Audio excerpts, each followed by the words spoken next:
So good morning students, I hope you all are fine. Exam की तैयारी friends आप लोगों की बढ़िया चल रही होगी।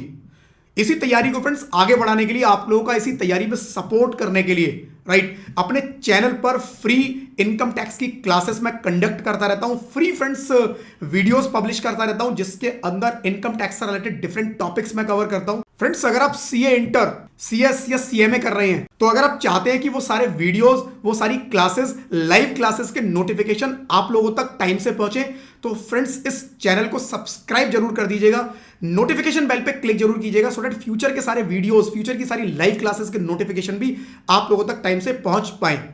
आज के वीडियो में फ्रेंड्स बात करूंगा मैं टैक्सेबिलिटी ऑफ गिफ्ट के बारे में।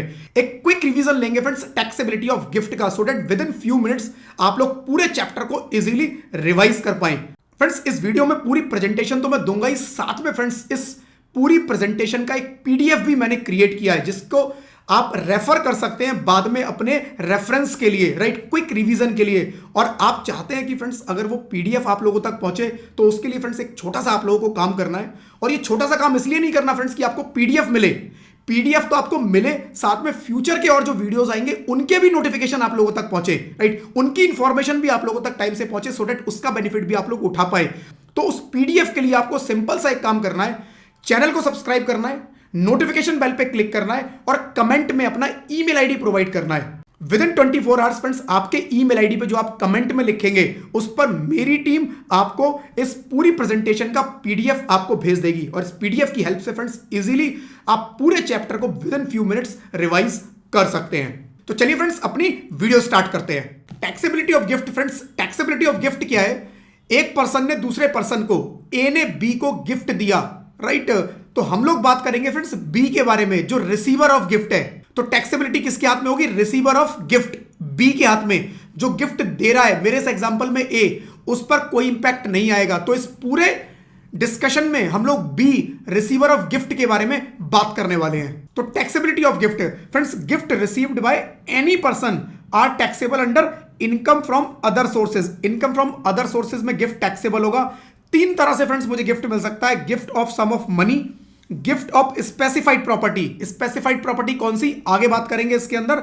Other than immovable property, other than immovable property, other than land and building, उसके अलावा जो एसेट्स हैं वो सेकंड कैटेगरी में कवर्ड होंगी। और थर्ड कैटेगरी है मेरी इमूवेबल प्रॉपर्टी जहां पर लैंड एंड बिल्डिंग कवर होगी। तो तीन कैटेगरी में मेरे गिफ्ट को डिवाइड कर सकते हैं। पहली कैटेगरी है friends gift of sum of money. अगर मेरे को कोई पैसा देता है गिफ्ट में, ए ने बी को गिफ्ट में पैसा दिया, उसके अकाउंट में दिया चाहे उसको कैश में दिया, एग्जेम्प्ट होगा अगर total value up to 50,000 in a financial year. तो किसी को गिफ्ट मिला, सपोज मुझे गिफ्ट मिला 50,000 रुपए तक का पूरे साल में, तो वो एग्जेम्प्ट है। 50,000 रुपए से ऊपर का मिला taxable if aggregate value in a year exceeds 50,000। 50,000 से ऊपर का गिफ्ट मिला तो पूरा का पूरा अमाउंट टैक्सेबल हो जाएगा। अगर सपोज मुझे गिफ्ट मिला मेरे तीन फ्रेंड से, तीनों ने मिलकर मुझे 20,000 का गिफ्ट दिया, टोटल 60,000, तो पूरे साल में टोटल देखना है जितने भी लोगों से गिफ्ट मिलेगा सारा मिला के 60,000 रुपए मुझे मिले गिफ्ट में, तो पूरा 60,000 टैक्सेबल हो जाएगा। लेकिन अगर यही गिफ्ट एक फ्रेंड ने मुझे 20 दिया, दूसरे फ्रेंड ने मुझे 20 दिया और तीसरे फ्रेंड ने मुझे 10,000 रुपए दिया, तो टोटल 50,000 एग्जेम्प्ट, पूरा एग्जेम्प्ट। तो या तो पूरा एग्जेम्प्ट होगा अगर 50,000 तक है, और 50,000 से ज्यादा है तो पूरा टैक्सेबल हो जाएगा। देन बात करेंगे friends gift of specified property. कोई स्पेसिफाइड प्रॉपर्टी, स्पेसिफाइड प्रॉपर्टी क्या है आगे आगे बात करेंगे। Other than immovable property, other than land and building. अगर विदाउट कंसीडरेशन, मतलब मुझे किसी ने कोई गिफ्ट दिया, कोई एसेट दे दी, और मैंने उसको कुछ पे नहीं किया, फ्री मिला मुझे, तो उस केस में क्या होगा? एग्जेम्प्ट होगा अगर उसकी फेयर मार्केट वैल्यू 50,000 तक है। सेम कैश के केस में जो लिमिट थी वो यहां पर भी अप्लाई होगी, 50,000 रुपए तक टैक्सेबल हो जाएगा अगर उसकी वैल्यू एक्सीड कर जाती है 50,000 रुपए से। 50,000 से वैल्यू एक्सीड कर गई, पूरे साल में देखना है टोटल जितने भी लोगों से गिफ्ट मिले सबका सम देखना है। कैश की लिमिट अलग है, कैश की 50,000 की लिमिट अलग है और एसेट्स की 50,000 की लिमिट अलग है। तो कैश मुझे मिला 45,000 का, एसेट्स मिली मुझे 45,000 की, दोनों एग्जेम्प्ट। कैश मुझे मिला 45,000 का सारा मिला के, बट एसेट्स मिली मुझे 60,000 की, तो 60,000 की एसेट टोटल टैक्सेबल हो जाएगी, 45,000 का कैश एग्जेम्प्ट हो जाएगा। तो हर कैटेगरी की लिमिट अलग अलग देखनी है, मिक्स नहीं करना है। विद इनएडिक्वेट कंसिडरेशन, यानी कि मुझे गिफ्ट मिला, उसके बदले में मैंने कुछ पेमेंट भी किया, राइट। कुछ एसेट मुझे मिली, उसके बदले में मुझे पेमेंट किया। मुझे किसी ने कुछ ज्वेलरी दी 1 लाख रुपए की और मैंने उसको पेमेंट किया 40,000 का। इस सिचुएशन के बारे में बात कर रहे हैं। If fair market value of all the gift during the year, total सारे गिफ्ट की वैल्यू देखनी है, सिंगल सिंगल की नहीं, exceeds consideration by more than 50,000, मतलब जो फेयर मार्केट वैल्यू है माइनस उसमें से कंसीडरेशन जो आपने उसको दिया। मेरे इस एग्जांपल में 1 लाख रुपए का गोल्ड मुझे मिला, ज्वेलरी मिली और 40,000 रुपए मैंने पे किए, तो 60,000, अगर ये 60,000 एक्सीड कर जाते हैं 50,000 से, तो entire difference of FMB and consideration मतलब 60,000 विल बी टैक्सेबल, राइट। तो मैंने अगर कुछ पेमेंट किया है तो उस पेमेंट के केस में मुझे डिफरेंस निकालना है, फेयर मार्केट वैल्यू और जो मैंने पेमेंट किया कंसीडरेशन का डिफरेंस जो आएगा वो अगर 50,000 तक है टोटल मिला के पूरे साल का सबसे, राइट, तो मेरे को कोई टैक्स देने की जरूरत नहीं है। अदरवाइज मेरे को टैक्स देना है, राइट, पूरे अमाउंट पे जो भी डिफरेंस होगा उसके ऊपर। तो इसी चीज को फ्रेंड्स एक एग्जांपल से भी समझ लेते हैं। सपोज फ्रेंड्स अपने फ्रेंड से मैंने शेयर्स परचेज किए हैं, राइट, कितने के, 10 लाख के शेयर्स की fair market value FMB 10 lakh रुपए है, बट मेरे फ्रेंड ने वो शेयर मुझे कितने में दिए, 9 लाख रुपए में। डिफरेंस कितना है, 1 लाख रुपए का। अगर ये 1 लाख का जो डिफरेंस है फ्रेंड्स वो 50,000 से ज्यादा है, ये जो डिफरेंस है if it is greater than 50,000, then जो भी ये डिफरेंस है, राइट, ये मेरा गिफ्ट माना जाएगा, मेरे हाथ में ये गिफ्ट माना जाएगा। तो मेरे को फ्रेंड्स इस 1 लाख रुपए को अपनी टैक्सेबल इनकम में ऐड कर लेना है as a gift under the head other sources, right friends. तो ये जो फ्रेंड्स मेरे को निकालना है डिफरेंस, ये जितनी भी मुझे एसेट्स मिली जो मैंने खरीदी, राइट, जैसे भी मुझे मिली उनकी फेयर मार्केट वैल्यू, उन सभी एसेट्स का मैंने टोटल कितना पे किया अलग अलग लोगों को, वो निकाल लो, डिफरेंस यहां पर निकाल लो, और डिफरेंस फ्रेंड्स जो भी आएगा वो अगर 50,000 से ज्यादा निकलता है पूरे साल के अंदर तो वो मेरा गिफ्ट माना जाएगा और टैक्सेबल हो जाएगा under the head other sources. Third friends बात करेंगे then gift of immovable property. Gift of immovable property without consideration, मतलब मेरे को किसी ने गिफ्ट कर दी इमूवेबल प्रॉपर्टी, कोई लैंड या बिल्डिंग मुझे गिफ्ट कर दी, राइट, तो उसके ऊपर टैक्स लगेगा, यस टैक्सेबल होगी। विदाउट कंसीडरेशन अगर किया है एग्जेम्प्ट होगी अगर 50,000 तक उस एसेट की वैल्यू है। किसी ने मुझे लैंड, किसी ने मुझे प्रॉपर्टी गिफ्ट कर दी, 50,000 रुपए तक उस प्रॉपर्टी की अगर वैल्यू है तो मेरे को एग्जेम्प्ट होगी। यहां पर यह ध्यान रखना है कि फ्रेंड्स इन एग्रीगेट नहीं देखना है, एसेट वाइज देखना है। पर एसेट अगर वैल्यू एक्सीड करती है 50,000 तो जिसकी वैल्यू 50,000 से एक्सीड करेगी वो टैक्सेबल हो जाएगी। गिफ्ट इन कैश वो एग्रीगेट देखा। Gift of property other than immovable property जो भी गिफ्ट थे वो मैंने 50,000 इन एग्रीगेट देखा, बट प्रॉपर्टी के केस में फ्रेंड्स मुझे 50,000 प्रॉपर्टी वाइज देखना है, एसेट वाइज देखना है। टैक्सेबल हो जाएगी फ्रेंड्स अगर स्टैंप ड्यूटी वैल्यू, उस एसेट की स्टैंप ड्यूटी वैल्यू क्या होती है, सर्कल रेट, उस प्रॉपर्टी का जो सर्कल रेट है अगर वो 50,000 से ज्यादा का है और मुझे फ्री मिली है तो जो भी उसकी stamp duty value circle rate होगा उस अमाउंट पे, राइट, मुझे टैक्स देना होगा, वो अमाउंट मेरी टैक्सेबल इनकम में ऐड हो जाएगा, राइट। और अगर फ्रेंड्स वो एसेट मैंने खरीदी है, सपोज खरीदी है विद कंसीडरेशन, मैंने कुछ पेमेंट किया है उसमें, खरीदी है, टैक्सेबल होगी if stamp duty value exceeds actual consideration by 50,000 and the difference is more than 10% of the consideration. Difference of SDB and consideration will be taxable. क्या कह रहा है एग्जाम्पल के साथ समझ लेते हैं। सपोज फ्रेंड्स एक लैंड, राइट, मैंने खरीदी अपने फ्रेंड से, कितने में खरीदी जी, 15 लाख रुपए की। इसकी स्टैंप ड्यूटी वैल्यू या सर्कल रेट कितना था, इसका स्टैंप ड्यूटी वैल्यू या सर्कल रेट था सपोज 20 लाख रुपए का। दोनों का डिफरेंस कितना है, डिफरेंस आया 5 लाख रुपए। तो सबसे पहले फ्रेंड्स ये डिफरेंस निकालना है, हमें चेक करना है क्या ये डिफरेंस 50,000 रुपए से, राइट, 50,000 से ज्यादा है। मेरे इस केस में यस ये ज्यादा है। दूसरा मुझे चेक करना है, क्या चेक करना है, जो ये डिफरेंस है, ये जो एक्चुअल कंसीडरेशन है, एक्चुअल कंसीडरेशन कितना है, 15 लाख। 15 लाख में मैंने खरीदी तो 15 लाख के 10%, 15 लाख का 10% कितना हुआ, 1.5 लाख।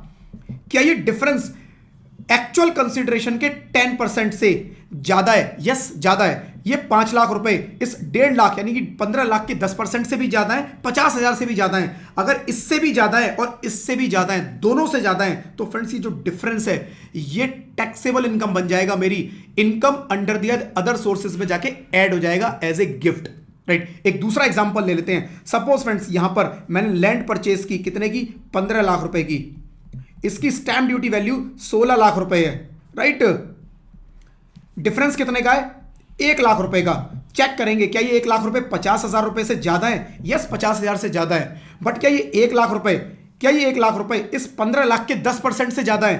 15 लाख का 10% 1.5 लाख, राइट। ये 1 लाख इसके 10% से ज्यादा नहीं है, इससे ज्यादा है, 50,000 से ज्यादा है, बट इस 1.5 लाख से ज्यादा नहीं है। इस केस में ये 1 लाख रुपए मेरे टैक्सेबल नहीं होंगे। इसका मुझे कुछ नहीं करना है, इसको इग्नोर करना है।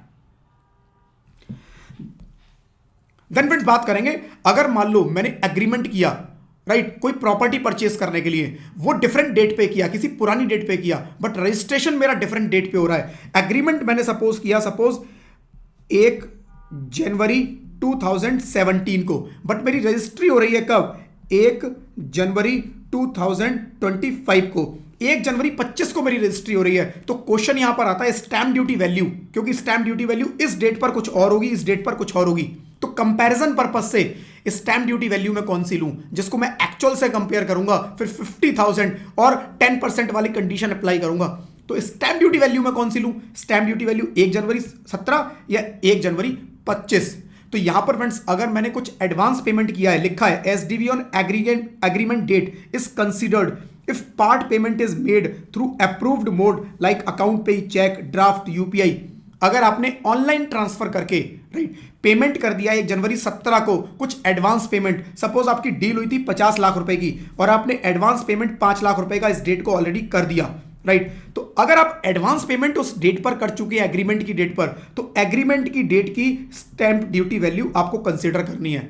लेकिन अगर आपने कोई पेमेंट नहीं किया या पेमेंट किया बट ऑनलाइन ट्रांसफर करके नहीं किया, कैश में किया, राइट, तो फिर 1 जनवरी 25 की स्टैंप ड्यूटी वैल्यू मुझे कंसीडर करनी है, राइट।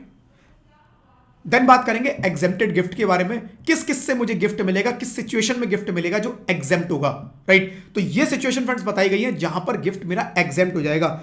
अगर मेरे को गिफ्ट मिलता है फ्रॉम रिलेटिव, रिलेटिव में कौन कौन आएगा? Spouse, sibling, individual, spouse, parents, linear ascendant, linear descendant, right, और उन सबके स्पाउसेस। फ्रेंड्स इसको मैं अभी एक्सप्लेन करूंगा, एक बार आगे के हम लोग देख लेते हैं। इसको अलग शीट पर एक्सप्लेन कर दूंगा, इजीएस्ट वे याद करने का इसको बता दूंगा, राइट। अगर मेरे को शादी पर कोई गिफ्ट मिलता है, शादी पर मुझे कोई गिफ्ट मिलता है, जिसकी शादी है उसको गिफ्ट मिलता है, एग्जेम्प्ट है। किसी और को, फैमिली मेंबर को गिफ्ट मिलेगा, टैक्सेबल है। लेकिन केवल शादी पर, मैरिज एनिवर्सरी, बर्थडे, किसी भी इवेंट पे कोई भी गिफ्ट मिलेगा, एग्जेम्प्ट नहीं है। अगर मेरे को अंडर विल इनहेरिटेंस कोई वसीयत, मेरे पूर्वज, मेरे मम्मी पापा, मेरे दादा दादी कोई मेरे नाम पर लिख गए, कोई गिफ्ट मेरे को मिल गया, एग्जेम्प्ट है, right. In contemplation of death, right, किसी पर्सन को अगर ये लगता है कि उसकी डेथ होने वाली है, राइट, और उसके पास कोई प्रॉपर्टी है, वो मरने से पहले चाहता है कि ये प्रॉपर्टी मैं किसी को दे दूं, और उससे पहले अगर वो प्रॉपर्टी किसी पर्सन को दे देता है, तो जो रिसीवर ऑफ गिफ्ट है उसको ये प्रॉपर्टी अगर मिलेगी तो उसके हाथ में कोई टैक्स नहीं लगेगा, राइट। तो कोई भी property in contemplation of death अगर मेरे को मिलेगी, किसी को भी मिलेगी, वो एग्जेम्प्ट हो जाएगी। किसी चैरिटेबल ऑर्गेनाइजेशन या लोकल अथॉरिटीज से कोई गिफ्ट मिलेगा, एग्जेम्प्ट है फ्रेंड्स। कोविड-19 ट्रीटमेंट के लिए अगर कोई पैसा मिलता है एज ए गिफ्ट, वो टैक्सेबल नहीं होगा, राइट। बट उसके लिए आपके पास प्रॉपर डॉक्यूमेंटेशन होना चाहिए। किसी की कोविड-19 पर डेथ हो जाती है, राइट, डेथ हो जाती है ड्यू टू कोविड-19, और कंपनसेशन उसकी फैमिली मेंबर को मिलता है, तो एग्जेम्प्ट होगा। अगर एम्प्लॉयर से मिला तो जितना भी अमाउंट होगा पूरा का अमाउंट एग्जेम्प्ट। लेकिन अगर किसी और पर्सन से मिला है तो 10 लाख रुपए तक का अमाउंट केवल एग्जेम्प्ट होगा, वो भी विद इन 12 मंथ्स मिल जाना चाहिए, राइट। डेथ होने के 12 मंथ्स के अंदर अंदर वो अमाउंट मिल जाना चाहिए, तभी वो एग्जेम्प्ट होगा, अदरवाइज वो एज ए गिफ्ट टैक्सेबल हो जाएगा। देन बात करेंगे फ्रेंड्स रिलेटिव के बारे में। कौन रिलेटिव, राइट, किन किन रिलेटिव से मुझे गिफ्ट मिले जो कि एग्जेम्प्ट होगा। सपोज एक पर्सन है एक्स, राइट, तो एक्स खुद और एक्स की वाइफ, राइट। अगर एक्स फीमेल है तो उसके हस्बैंड, यहां पर वाइफ या आप इसके हस्बैंड भी कंसीडर करेंगे, राइट, वाइफ और हस्बैंड दोनों, राइट। तो स्पाउस बेसिकली, राइट, एक्स और उसके स्पाउस। तो एक्स का फ्रेंड्स एक पहला सर्कल है, पहला सर्कल जिसके अंदर उसके सिबलिंग्स आएंगे सारी, उसके भाई बहन, राइट। दूसरा सर्कल वाइफ के सिबलिंग्स आएंगे, उसके भाई बहन या वाइफ और हस्बैंड के भाई बहन। तो इनसे कोई गिफ्ट मिलता है वो एग्जेम्प्ट है, यानी कि मेरे को मेरे सिबलिंग्स से गिफ्ट मिले, मेरी वाइफ के सिबलिंग्स से कोई गिफ्ट मिले, एग्जेम्प्ट है। उसके बाद सेकंड सर्कल आएगा फ्रेंड्स, जिसमें कवर होंगे मेरे मम्मी पापा, मेरे पेरेंट्स और उनके सिबलिंग्स, मेरे मम्मी पापा, मेरे चाचा चाची, मेरे मामी, मेरी मौसी, वो सब कवर होंगे, और उनकी वाइफ, तो यानी मामा और उनकी वाइफ मामी, राइट, बुआ, उनके हस्बैंड, फूफा, सारे इसके अंदर कवर हो जाएंगे। बट मेरे पेरेंट्स साइड के, मेरी पेरेंट्स साइड के, मेरी वाइफ के पेरेंट्स साइड के कवर नहीं होंगे, राइट, मेरी वाइफ के पेरेंट्स साइड के कवर नहीं होंगे। तो पहला सर्कल दोनों का जो सिबलिंग वाला है, दूसरा सर्कल जिसमें पेरेंट्स और उनके सिबलिंग्स कवर होते हैं वो मेरी मिस्टर एक्स के, राइट। देन थर्ड बात करेंगे इसके लीनियन एसेंडेंट, इसके ऊपर वाले, right, grandfather, grandmother, grandfather, grandmother, और लीनियल डिसेंडेंट, सन, डॉटर, ग्रैंड ग्रैंडसन, ये सब कवर होंगे। इसके ऊपर पूरा सर्कल नहीं आएगा, केवल grandson, right, grandson, granddaughter, son, सब कवर हो जाएंगे। और ऊपर वाले में जो मेरे एंसेस्टर हैं, डायरेक्ट लाइन में जो आते हैं, मेरे पेरेंट्स, उनके पेरेंट्स, भाई बहनों पे नहीं जाएंगे। बस भाई बहनों के लिए एक सर्कल, मेरे को अपने पेरेंट्स के भाई बहन देखने हैं, उसके ऊपर किसी के भाई बहन नहीं देखने, राइट। और वाइफ की तरफ जब मैं आता हूं तो वाइफ के एक तो पहले सिबलिंग कवर हुए, उसके ऊपर फिर वाइफ के जितने भी लीनियल एसेंडेंट हैं और लीनियल डिसेंडेंट हैं, यानी कि वाइफ के मम्मी पापा, उनके मम्मी पापा, उनसे कोई गिफ्ट मिलता है वो भी इस रिलेटिव में कवर हो जाएगा। लेकिन वाइफ के, राइट, वाइफ के पेरेंट्स के ब्रदर सिस्टर कवर नहीं होंगे। सेकंड सर्कल जो है वो केवल मेरे पेरेंट्स का है, मेरी वाइफ के पेरेंट्स का नहीं है। मेरे पेरेंट्स के सिबलिंग्स कवर होंगे, मेरी वाइफ के पेरेंट्स के सिबलिंग्स कवर नहीं होंगे। बट पेरेंट्स कवर हो जाएंगे क्योंकि लीनियल एसेंडेंट की बात कर रहे हैं, यानी उसके पेरेंट्स के पेरेंट्स, वहां से कोई गिफ्ट मिलता है मेरे को, राइट, तो एग्जेम्प्ट है। या फिर मेरी वाइफ के बच्चों से कोई गिफ्ट मुझे मिलता है, मेरी वाइफ के बच्चे, राइट, सेम होंगे बट अलग हो सकते हैं। अगर वो स्टेप, राइट, दोबारा शादी हुई है तो हो सकता है ये स्टेप सन हो, स्टेप डॉटर हो, तो वो मेरी वाइफ के हो सकते हैं। उस केस में अगर उनसे मेरे को कोई गिफ्ट मिलता है वो भी एग्जेम्प्ट है। तो रिलेटिव की डेफिनेशन में ये सभी लोग आ जाएंगे, राइट। तो ध्यान रखना है फ्रेंड्स, मेरे को पहला सर्कल सिबलिंग वाला अपना देखना है और अपनी वाइफ का देखना है, एग्जेम्प्ट, मेरे को गिफ्ट मिला एग्जेम्प्ट। दूसरा सर्कल मेरे को अपने पेरेंट्स का और उनके सिबलिंग्स का देखना है, केवल मेरा अपना, राइट, मेरे को अपने पेरेंट्स का देखना है। दूसरा सर्कल वाइफ का नहीं देखना, पेरेंट्स के सिबलिंग नहीं देखने, और साथ में मेरे को अपने ऊपर वाले पेरेंट्स, ग्रैंड पेरेंट्स या मेरे son daughter, grandson, grand daughter, वो आ जाएंगे। सेम वे वाइफ के, राइट, पेरेंट्स, ग्रैंड पेरेंट्स और वाइफ के son daughter, grandson, grand daughter, ये सब रिलेटिव की डेफिनेशन में आ जाते हैं। देन फ्रेंड्स बात करेंगे meaning of property. Meaning of property क्या है, राइट, मीनिंग ऑफ प्रॉपर्टी मतलब इमूवेबल प्रॉपर्टी, जो कि लैंड और बिल्डिंग है, जो कि इमूवेबल है, राइट। और मूवेबल प्रॉपर्टीज हो सकती है सिक्योरिटी, शेयर्स, जिसके बारे में हमने बात किया सेकंड कैटेगरी में, securities, jewellery, archaeological collection, drawing, painting, sculptor, work of art, bullion, right, exclude other assets like vehicle, machinery, watches, mobile etcetera, right, ये सब इसमें इंक्लूड नहीं होंगे, right.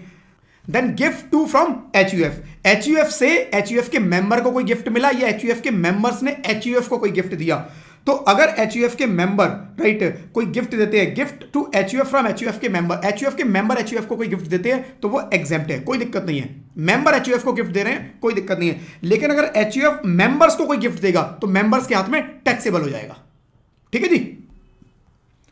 Then stock in trade. Stock in trade क्या हुआ friends, मैं trader हूं, suppose मैं ट्रेडर हूं। ट्रेडर किस चीज का हूं, मैं जी ज्वेलरी का ट्रेडर हूं, ज्वेलरी में डील करता हूं, राइट, ज्वेलर हूं मैं। मैंने ज्वेलरी परचेज की 10 लाख रुपए की, 10 लाख रुपए की पेमेंट किया, बट इस ज्वेलरी की वैल्यू एक्चुअली 15 लाख थी। तो क्या 5 लाख रुपए, राइट, गिफ्ट बनेगा मेरे हाथ में? नहीं बनेगा। अगर मैं उसमें ट्रेडर हूं, राइट, मैं बिजनेस करता हूं, उसका मेरा बिजनेस है, तो ये जो 5 लाख रुपए हैं, अल्टीमेटली मेरे बिजनेस के अंदर जो मैं खर्चा क्लेम करूंगा वो 10 ही लाख का क्लेम करूंगा।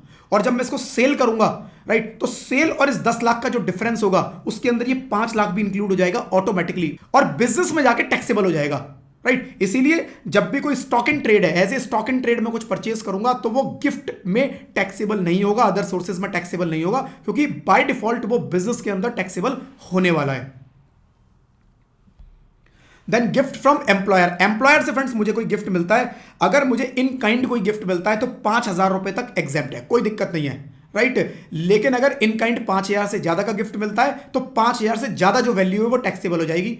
एम्प्लॉयर ने मुझे 20,000 रुपए का मोबाइल गिफ्ट कर दिया, राइट, 20,000 का मोबाइल गिफ्ट कर दिया, 5,000 इस केस में मेरे एग्जेम्प्ट, 15,000 मेरे टैक्सेबल, राइट। अगर एम्प्लॉयर ने मुझे गिफ्ट दिया कितने का, 5,000 से ज्यादा का, राइट, जैसे 15,000, तो टैक्सेबल। या फिर एम्प्लॉयर ने मुझे कैश में गिफ्ट दिया, cash gift fully taxable, cash में 1 रुपया भी मिला टैक्सेबल, कैश में 2,500 रुपए मिले टैक्सेबल, कैश में 10,000 मिले टैक्सेबल, बट इन काइंड मिला तो 5,000 की लिमिट तक एग्जेम्प्ट, उसके ऊपर का taxable, right. Then gift related to business profession, मेरा बिजनेस है, मेरा प्रोफेशन है, मेरे को मेरा क्लाइंट खुश होकर मेरी सर्विस से कुछ गिफ्ट दे देता है, मेरा कस्टमर मेरे काम से खुश होकर मेरे को कोई गिफ्ट दे देता है, वो as a business income taxable हो जाएगा। Gift benefit perquisite received in connection with business profession are taxable under the head business profession. ठीक है जी।